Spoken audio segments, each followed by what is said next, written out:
Yang saya hormati Ibu Kepala Sekolah SDN Monongkerep 3, Ibu Asria, teman-teman guru dari SDN Monongkerep 3, teman-teman dari SD sekitar yang pada kesempatan hari ini saya undang untuk mengikuti diseminasi penyebaran pemahaman dan pengalaman penerapan budaya positif kepada rekan-rekan guru khususnya di SDN Monongkerep 3.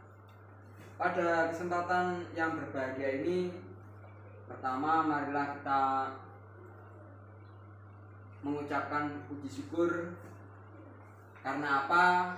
Karena limpahan curahan rahmat yang telah diberikan kepada kita, sehingga pada kesempatan ini kita bisa bertemu di sini guna mengikuti penyebaran pemahaman dan pengalaman penerapan budaya positif yang mana ini didapat dari program guru penggerak yang sudah saya ikuti.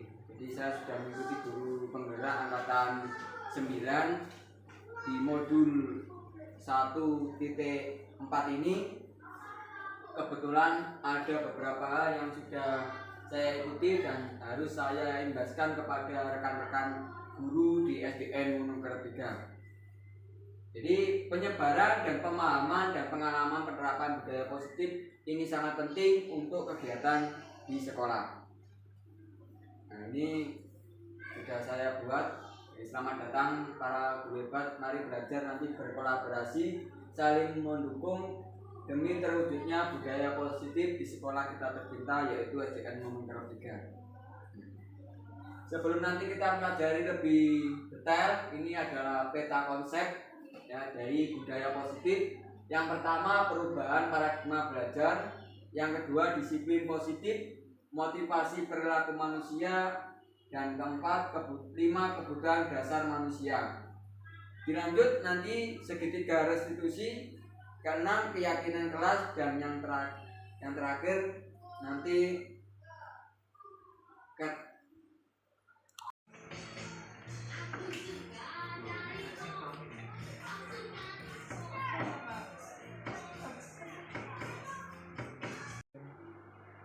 untuk mempelajarinya, ini sudah saya buatkan peta konsep budaya positif.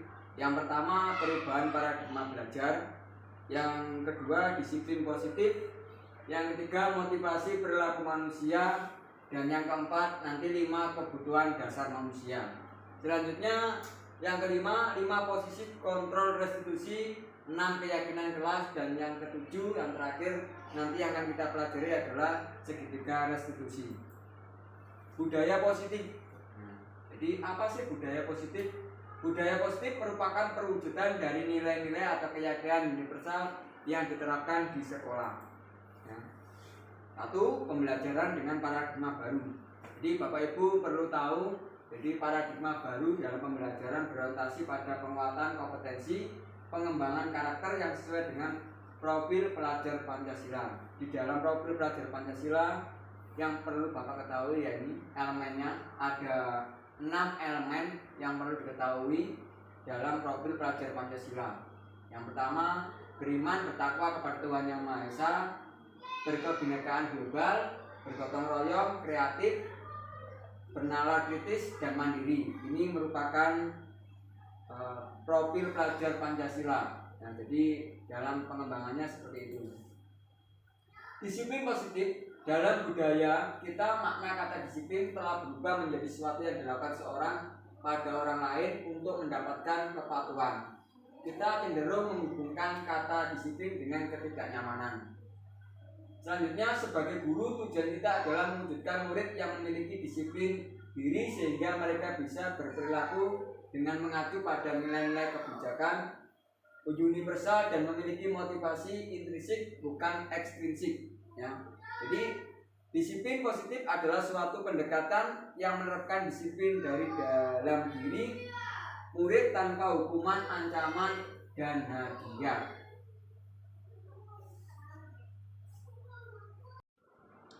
Selanjutnya yang ketiga yaitu motivasi perilaku manusia. Di sini sudah saya buatkan gambaran motivasi perilaku manusia. Menghindari ketidaknyamanan dan hukuman. mendapatkan imbalan atau penghargaan dari orang lain, menghargai nilai-nilai kebajikan diri sendiri, menghindari ketidaknyamanan dan hukuman. Murid melakukan disiplin diri karena ia takut dihukum. Ini merupakan motivasi intrinsik, ya. Jadi murid itu melakukan disiplin diri karena takut dengan hukuman. Selanjutnya, mendapatkan imbalan atau penghargaan. Murid itu contohnya melakukan disiplin karena ia ingin mendapatkan imbalan atau sesuatu. Ini merupakan motivasi ekstrinsik dari luar. Selanjutnya, menghargai nilai-nilai kebajikan diri sendiri. Murid melakukan disiplin diri sendiri karena sadar akan nilai kebajikan dirinya ini merupakan motivasi intrinsik. Jadi ini timbul karena dari diri sendiri, karena kesadaran diri sendiri. Selanjutnya, konsep disiplin dengan identitas gagal. Ini konsepnya sudah saya buatkan. Jadi apa sih konsep disiplin dengan identitas gagal? Yang pertama, hukuman. Ini menyakitkan, tidak nyaman, murid takut, memaksa, murid menyembunyikan kesalahan, murid menjadi rendah diri atau minder. Nah, selanjutnya, penghargaan. Tidak efektif, merusak hubungan, sifatnya iri, ya. Jadi merusak hubungan atau sifat iri setiap orang, mematikan kreativitas, menghukum dengan sistem ranking, merampas hak dan menghargai dirinya. Konsep disiplin dengan identitas sukses. Kalau yang sukses ini konsekuensinya penguatan jangka pendek, perlu memonitoring berkelanjutan, stimulus respon, murid menghormati peraturan, menghilangkan waktu untuk merenungi kesalahan. Sedangkan di dalam konsep dengan identitas sukses di restitusi, murid bertanggung jawab untuk berperilakunya, fokus pada pemecahan masalah jangka panjang, murid menghormati dirinya dan orang lain. Atau yang disebut di sini juga ada teori kontrol, dirinya yang memegang kontrol. Jadi murid itu memegang kontrol atas dirinya sendiri. Murid bersemangat memperbaiki kesalahan. Selanjutnya, konsep disiplin dengan pendekatan restitusi. Ini sebuah cara menanamkan disiplin positif pada murid, ya. Pengertian restitusi, mungkin Bapak Ibu kalau belum pernah dengar pengertian tentang restitusi, ini sudah saya buatkan pemaparannya. Restitusi adalah proses penciptaan kondisi bagi murid untuk memperbaiki kesalahan mereka sehingga mereka bisa kembali pada kelompok mereka dengan karakter yang lebih kuat. Ini ditulis oleh Gosen tahun 2004. Sedangkan ciri-ciri restitusi, nah cirinya bukan menebus kesalahan namun belajar dari kesalahan. Jadi bukan karena salah itu anak-anak menebus kesalahannya, tapi belajar dari kesalahannya biar tidak terjadi kesalahan berikutnya. Memperbaiki hubungan, tawaran bukan paksaan. Jadi kita menawarkan bukan dipaksa atau memaksakan. Menuntut untuk melihat ke dalam diri, mencari kebutuhan dasar yang mendasari tindakan.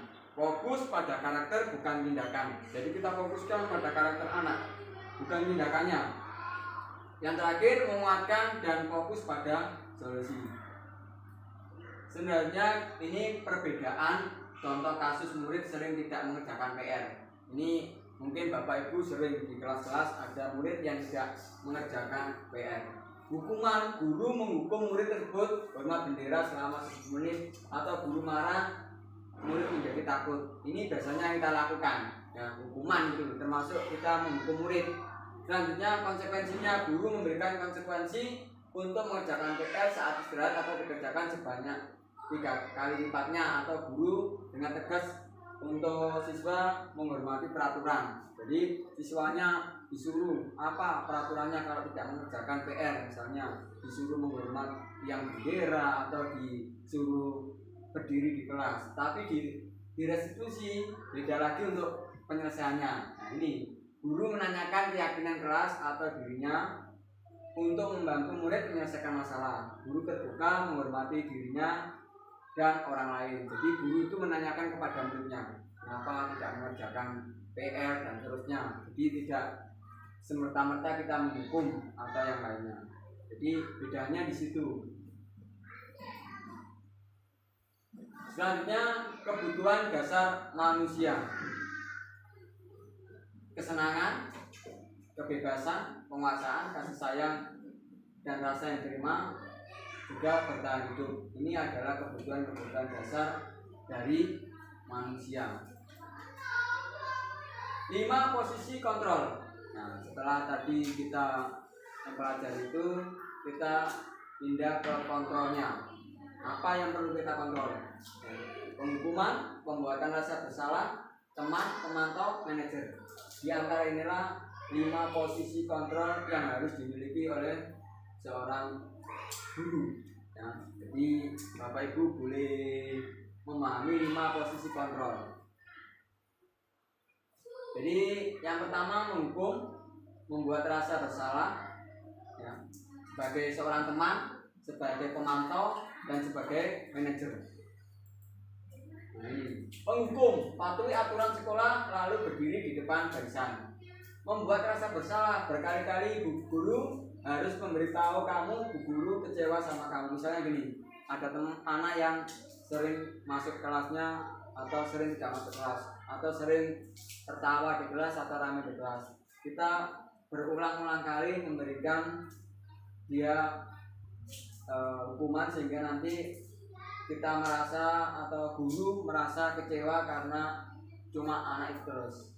Kita sebagai teman, contohnya, ayolah tertib, buat bu guru bangga kalian ini tidak apa-apa. Misalnya kita memberikan sebagai teman, kita memberikan motivasi kepada peserta didik dengan cara, ayo kamu yang tertib, jangan ramai saja di kelas, bantu ibu guru atau bantu bapak guru sehingga nanti bapak guru tidak dimarahi oleh kepala sekolah. Nah, seperti itu.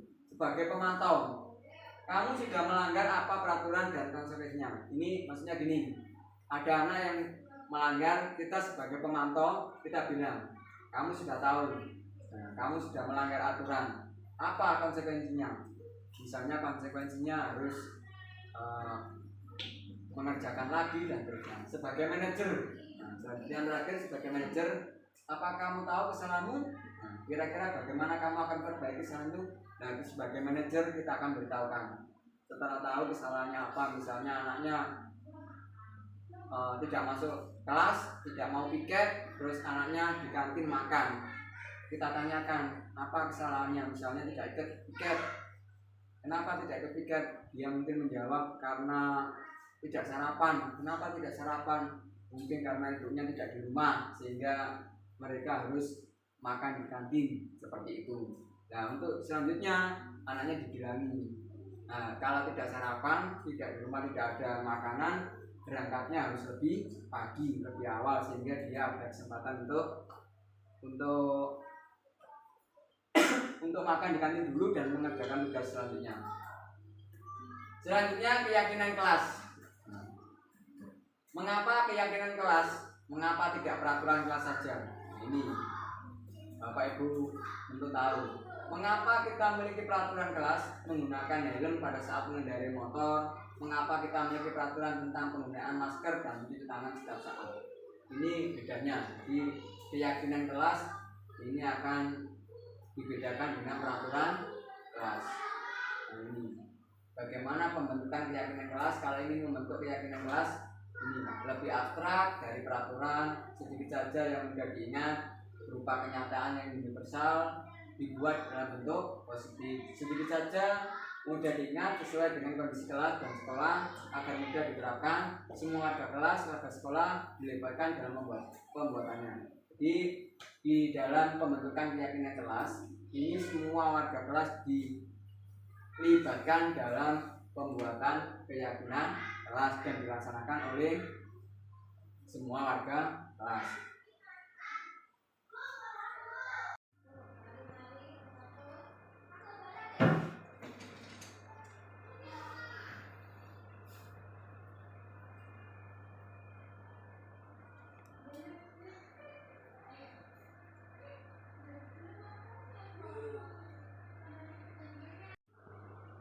Selanjutnya segitiga restitusi. Ini yang pertama, menstabilkan identitas. Ini model penyelesaian dengan menggunakan segitiga ketiga restitusi. Menstabilkan identitas, kita semua akan melakukan hal terbaik yang bisa kita lakukan. Nah, jadi Bapak Ibu guru bisa melakukan hal yang terbaik. Selanjutnya setelah tahu hal tersebut, berikutnya Bapak Ibu guru memvalidasi tindakan yang salah.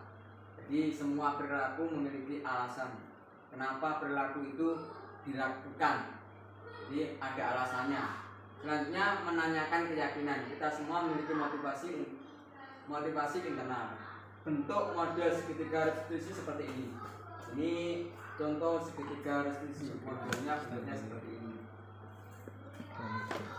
Dalam penerapan program disiplin positif, hendaknya guru memiliki standar kepribadian profesional dan sosial yang baik, di mana guru berefleksi pada posisi kontrol saat ini. Bagaimana berjalan dirinya sebagai seorang among atau posisi manajer, ya, menjadi anak yang mandiri, merdeka, bertanggung jawab. Ini standar dari pendidikan secara nasional. Nah, terima kasih Bapak Ibu guru penggerak Indonesia, semoga maju. Nah, semoga Bapak Ibu guru yang belum menjadi guru penggerak bisa menjadi guru penggerak. Terima kasih, saya akhiri. Mungkin ada yang ditanyakan, kalau tidak bisa akhiri. Wassalamualaikum warahmatullahi wabarakatuh. Waalaikumsalam warahmatullahi wabarakatuh.